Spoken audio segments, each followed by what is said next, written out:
কুষ্টিয়ার কুমারখালীতে নানা আয়োজনের মধ্য দিয়ে মহান বিজয় দিবস পালন করা হয়েছে।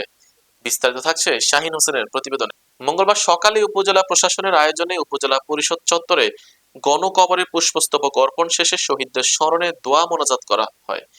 পরবর্তীতে মথুরানাথ মাধ্যমিক বিদ্যালয় মাঠে জাতীয় পতাকা উত্তোলন, পায়রা ও বেলুন উড়িয়ে কুচকাওয়াজ প্রদর্শন এবং পুরস্কার বিতরণ অনুষ্ঠানের উদ্বোধন করা হয়।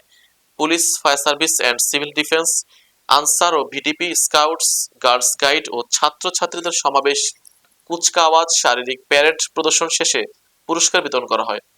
এই সময় উপজেলা নির্বাহী অফিসার ফারজানা আক্তার এর সভাপতিত্বে অন্যান্যদের মধ্যে উপজেলার সহকারী কমিশনার বিজয় কুমার জোয়ারদার, কুমারখালী থানার ওসি জামাল উদ্দিন, উপজেলা সিনিয়র মৎস্য কর্মকর্তা মাহমুদুল হাসান, উপজেলা কৃষি কর্মকর্তা রাইসুল ইসলাম, সমাজসেবা কর্মকর্তা আবু রাহান, প্রাণী সম্পদ কর্মকর্তা আলমগীর হোসেন, উপজেলা প্রকৌশলী নাজমুল হক, বাংলাদেশ তাঁত বোর্ড কুমারখালী শাখার এজিএম মেহেদী হাসান ও বাংলাদেশ প্রেস ক্লাব কুমারখালী উপজেলা শাখার সকল সদস্য সহ আরো অনেকে উপস্থিত ছিলেন।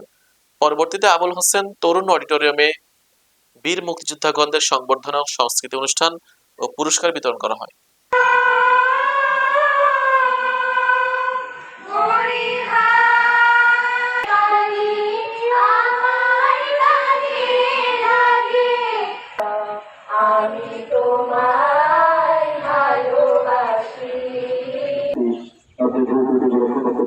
এই সরকারকে লক্ষ্য ততক্ষণ বাড়াই দিয়ে আল্লাহ 1971 সালে মহান মুক্তিযুদ্ধে যারা শহীদ হয়েছে তাদের খবর আপনি পৌঁছাই দিন।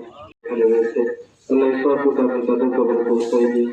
আল্লাহ খবরগুলোকে আপনি জান্নাতুল ফেরদাউসের বাগানের সমিতিগুলো মঞ্জুর করে দিন। আল্লাহ